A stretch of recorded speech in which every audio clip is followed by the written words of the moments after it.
Hey everybody, and welcome to my video number 2 in my NHL entry draft prospects videos. I'm going to take a look today at Marco Rossi, Cole Perfetti, and Connor Zary. I'm not going to get into what I'm going to do is I went over scouting reports and I took out the good stuff, the stuff that is important about these guys, and I'm going to just go over that and fill in whatever I can. I don't know a ton about these guys, honestly. I guess the prospects aren't my strongest suit, but we can still take a look, see what the scouts said, and these are the guys, like I said, that are possibilities for Montreal to pick. Right now, Montreal's sitting in the 8th spot. We don't know how that's going to be in the final how it's going to shake out completely because we're about to hear an announcement about the entry draft, when it's going to be, and what the draft lottery is going to be, and that could change where Montreal sits in the draft. So these are guys that are around, in the bubble where they might pick. So we're going to start off with Marco Rossi. And like I said, these are from scouting reports. I haven't watched a ton of highlights of these guys, honestly, but we'll just go over what the scouts are saying. I'll try to give my opinions. Let me know in the comment section what you guys think about these guys. Maybe you guys know something I don't know or haven't been able to read. And do that in the comment section. I'm really interested to know what you guys think and if you think one of these three guys would be the pick that Montreal is going to make. So we're going to look at Marco Rossi first. He's a player from Austria. He's a center. He shoots left. He's 5'9", 187 pounds, so he's a little on the short side, and he's a very talented guy. And a lot of people think that Montreal should take him. My only doubt is that having taken Cole Caulfield last season, he's a small guy. Montreal's kind of loaded with some small guys. I'm not so sure that they're going to have to take Marco Rossi because there's so many good players to take here in this draft, particularly, that I kind of doubt. For me, I'm doubting that they're going to go after Rossi, but he's a really good player, and he's going to go very high anyway. And we're going to take a look at him because you never know. So he's 5'9", 187. Now, I've seen guys, and you'll see, that are a little bit bigger than him height-wise and weigh the same or a little less than him. So he's got some decent weight to him. Won't get pushed around as easily as you think, and that's probably important, obviously important for a smaller guy. He's a good skater. His agility, edge work, quick cuts, all make him dangerous one-on-one defending against them. He's hard to knock off the puck, which is good, reminiscent of Max Domi. Max Domi can be very hard to knock off the puck. It's one of his strong suits. He's good down low and in the cycle, strong along the boards, wins battles despite his size, and I would chalk that up to that size, that his weight. He must be pretty strong. It must be a lot of muscle that makes him heavier than you might think for a smaller guy, and that's got to help him with the board battles, definitely. He's got good, soft hands. He makes plays at top speed. That's awesome. He's got a good shot with a great release, and his shot makes defenders back off. So what that means is they know he's going to come in, possibly shoot. They need to get back a little bit to either be able to somehow defend against it. Because when a guy's got a really quick release and he's a good shooter, if you go after him aggressively, you tend to, I would think, more often than not, give up a good shot against. Oh, let me see now. Playmaker. He's a good playmaker and a good shooter and passer. So he's got all the offensive stick skills anyway. He battles along the boards, like I said, and he goes to the net. Plays a big game and goes to the dirty areas. So he's not afraid. He's not afraid to go up against guys that are bigger than him. He's not afraid to go into the corners and the dirty areas and go right in front of the net where you're getting banged around when you're in front of the net. Not afraid to do that. That's a guy who plays bigger than himself. And that's great in smaller players. You get a 6'5" guy. He's not really going to play bigger than himself. He's already bigger. But when you get a small guy like this, 5'9", who plays bigger than himself, like Max Domi, who plays that kind of game, Saku Koivu, that's the kind of player you want if you're going to draft a smaller guy, right? And I think, to just go back to Cole Caulfield, I think Cole Caulfield plays that bigger game. No, he's not the most aggressive and all that, but he plays that bigger game in confidence, and he's always been successful. So, yeah, he's like that. Good defensively, so he's got that 200-foot game. He's a 200-foot player. Wins faceoffs and kills penalties. Great. Quick active stick, so quick active stick, so he probably gets it in the, it creates turnovers by, getting in the way of the pucks and closing off passing lanes too. Strong work ethic, what you want to see. He might drop as low as 8th because of his size only. It's only a size issue. So that's why Montreal, he looks like he's going to go higher than 8th, but he may drop, and he may be there for Montreal to pick. So it's a possibility. Next up is Cole Perfetti, and honestly, I think this is probably more likely the guy that Montreal may end up getting unless they go a little bit off the board. For me, it's between him and Jake Sanderson. So do you want to go with a forward, or you want to go with a big, strong defenseman? And I think those, to me, I'm saying right now, I think those are the 2 picks Montreal is looking at.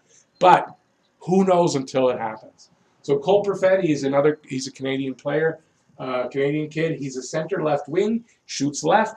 It's funny, all 3 guys on the board shoot left. He's 5'11", so he's a little bigger than Rossi. I thought Perfetti was a little smaller. I thought he was Rossi's size. So he's a little bit bigger, and that's the size Nick Suzuki was when he was drafted. I think he's a little bit bigger now, Suzuki, 6 feet right there. And he's kind of he's a player that's reminiscent right there on the bottom, reminiscent of Nick Suzuki. So wouldn't be bad to have another Nick Suzuki. And I saw a video with him, and they asked him who's the most feared player in the OHL that he played against, and Nick Suzuki was the guy that he said, because Nick Suzuki could do everything. So may end up on the same team. You never know. In 2019 with Saginaw, the Spirit, in 61 games, 37 goals, 74 assists for 111 points. He matched the goal total from the year before, but doubled his assists, which is really good to see. For a center, when you're seeing goal and you're double on the assist side or way more, that's the kind of center I like. I like a playmaking center who has more assists than goals. But that's a personal thing. At the Hlinka Cup, he played 5 games with 8 goals, 4 assists for 12 points. Awesome totals. Great hands, puck skills, stick handling. He's a playmaker with great offensive instincts. Elite accurate shot, quick release. Draws attention to himself, so he makes room on the ice for his line mates, which is another great thing. A guy that the other team tends to key on, and he kind of plays that way, like come after me. Good passer, if he can dish the puck off. That's why a lot of assists. And that makes room on the ice for his other 2 line mates, which really is that's a great thing. He's got a high hockey IQ, elite scoring potential, and he is a sniper. He scores from close in as well and battles along the boards, creates turnovers that way, and hard to knock off the puck. And I believe with him, he's got that active stick. I don't know if I wrote that there, but they create turnovers with that active stick. That's a new term for me, honestly, but I do understand what it means. I mean, you get in your stick in the way, you know how to place your stick to discourage the passes, and every now and then you knock a pass down. It's hard to knock off the puck. I think I said both of them. So again, like a Max Domi, who when Max Domi's on his game, he's hard to knock off the puck, especially for a small guy like that. Good positioning, contributes defensively. His quick stick, here you go. Quick active stick. Quick active is very similar. Intercepts passes. He's a good poke checker, apparently. Needs work on. He needs work on his skating. And it's not to say, wrong guy. He needs work on his skating, so he's not slow, but he needs to be faster. His first few strides, so he doesn't have an explosive start. So that's easy to work on. You work with a skating coach. Look at Nick Suzuki, was the same knock. It's a comparison, and I think for a lot of reasons. It was the same knock on Suzuki, and I'm sorry, but I can't remember specifically a time where Nick Suzuki had any trouble with his, I won't say explosiveness, but he got away from people. He kept with people. His skating never seemed to be a problem for me. So this guy's a lot like that. So working with a skating coach will help him immensely. His edge work and agility are good, though, so that he doesn't have a problem there. He needs to be a little more physical and work on his defensive awareness, which is, to me, an odd kind of a thing to say about a guy that you're saying will go into the dirty areas.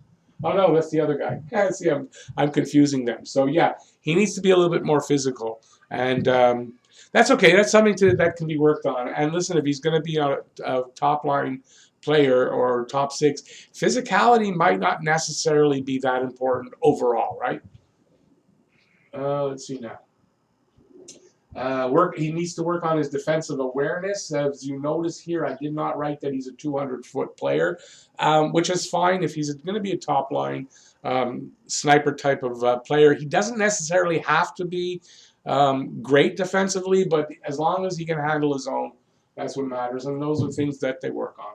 I don't think it would stop me from picking a guy like that. He's top six forward potential, obviously, sounds like that, and reminiscent of Nick Suzuki, as I said. So that a lot of people really think Cole Perfetti is going to be the pick. So who knows? We'll go on to the next guy. That's Connor Zary. I think I'm pronouncing that right. Connor Zary is kind of projected to be a higher pick. I think the projection is like 13 to 17 or something like that. But you never know. He's really, listen to what I've got to say about him. And he sounds like a guy that Montreal might pick. I don't know. But we have to fill out these. Okay, he's from Canada. He's a center, shoots left like they all do. 6 foot, 181 pounds, and there you go, 6-footer. He's 181 pounds. Marco Rossi at 5'9", 187. So 2019-20, he played for the Kamloops Blazers in 57 games, 38 goals, 48 assists for 86 points. Nice. I mean, those are nice numbers. No big weaknesses to his game, and this is what could cause him to drop. So even though he's may go at 13, they're thinking, but because he has no big weaknesses, that sometimes the scouts don't key on a guy like that. He doesn't stand out at anything that he does, yet he does everything good. And sometimes that causes a player to drop, and this could happen to Zary. He's a good skater, excels at backwards skating, which is a great attribute for a defenseman, and not for a forward who has a 200-foot game, I think. I wrote that here for him, somewhere in there. Right next to it, 200-foot game, that's why. At his best in the dirty areas, which is nice to hear. That means this guy does his best work when he's in the corners, when he's along the boards, when he's in the slot, like right at the crease. I would think that's one of the places that are dirty areas. He produces there. Battles along the boards, gets to the front of the net, so he's good battling along the boards, and he'll get himself in the front of the net if need be. And when he sees the opportunity, he's a good forechecker and creates turnovers that way, and transitions well once when he gets the opportunity. So good vision, good stick handler, and a good passer. He protects the puck. He's got a good, hard, accurate shot. Smart player with good anticipation. Speaking of Nick Suzuki, high hockey IQ, good defensively. So that's that 200-foot game. An active stick, again, active stick, quick stick. I imagine quick stick means a little bit like poke checking type thing, but his active stick, he waves it around a lot. He gets it in the lanes, and he discourages a lot of the passing. Let's see now. Blocks shots, which is another good attribute for any player, I think. Wins faceoffs and plays the penalty kill. So again, along with that 200-foot game, he's good defensively. He's on the penalty kill as well. He leads by example. I like to hear that. Top 6 potential, probably 2 years away. So this is another thing. Some of these other guys seem a little bit closer. But hey, listen, if he's the right guy, you feel he's the right guy, 2 years away is nothing. That's quite normal.